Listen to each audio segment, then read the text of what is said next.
আসসালামু আলাইকুম ভাই। সময়টা বেশি ভালো না। সব জায়গায় আগুন লাগতেছে। কোনো জায়গায় পানির খবর নাই।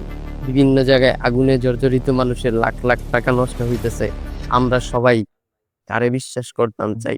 যেই বসবে মসনদে চেহারে তার উচ্চ আকাঙ্খা, উচ্চ বিলাসিতার কারণে আমরা জনগণ হয়ে যাব আঙ্গার। কারণ আমাদেরকে দেখার কেউ নাই। এখন বুঝতেছি যে আসে সেই আমাদের আবর্জনা মনে করে। কেউ আর আমাদের মানুষ হিসেবে গণ্য করে না। নির্বাচন হবে, নির্বাচন আসবে। ঠিক তেমনি করে নির্বাচনে একজন ভোটে পাস করবে। ঠিক তখনই দেখমু আবার সেই লোকটাও রাজা হয়ে গেছে। আমরা হয়ে যাব প্রজা। আমাদের কোনো মূল্যই থাকবে না ভাই। এখন সবাই আমাদের হাতে পায়ে ধরতেছে, ভোটটা দিয়ে যান না ভাই। যদি জামাতও আসে তাহলে কি এইরকমই হবে ভাই?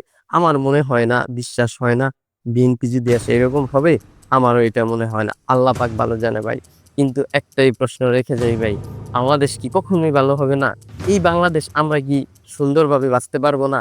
বড়, বড় লোকেরা টাকা পয়সা কামায় দেশের বাইরে চলে যায়। আমরা যেই গরিব মানুষ আছি তাদের কি হবে ভাই? হাজার, হাজার মানুষ কষ্ট করে বিদেশ গিয়ে থাকছে। আমরা তো এগুলা পারি না ভাই। বাংলাদেশে চাকরির জন্য কত মানুষ হাহাকার করতেছে। একটা চাকরি কি দিতেন না আপনারা? কেউ তো পাশে আসে না ভাই।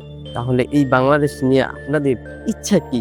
এই বাংলাদেশে বোম মাইরা উড়াই দেন, তাইলে আর কোনো সমস্যা হবে না। কারণ দেখতেছি যেই আসে খায়েশ নিয়ে খায়েশ আশা পূরণ কইরা দেশ থেকে পালায় যায়। তা এখন আমরা জুলাই আগস্টে যেই যুদ্ধটা হয়েছিল, এই যুদ্ধের ময়দানে যারা ছাত্ররা আসছিল সামনে, ওই ছাত্রদের এখন আর দেখা যায় না ভাই। ঠিক এমনি কইরা ইউনূস সরকারও যে চলে যাবে, আবার নতুন কোনো সরকার আসবে। আমাদের জনগণরে কেউ মূল্যায়ন করে না ভাই। তবে আল্লাহ একদিন বিচার করবে। ঠিক ওই দিনের আশায় আমরা সবাই।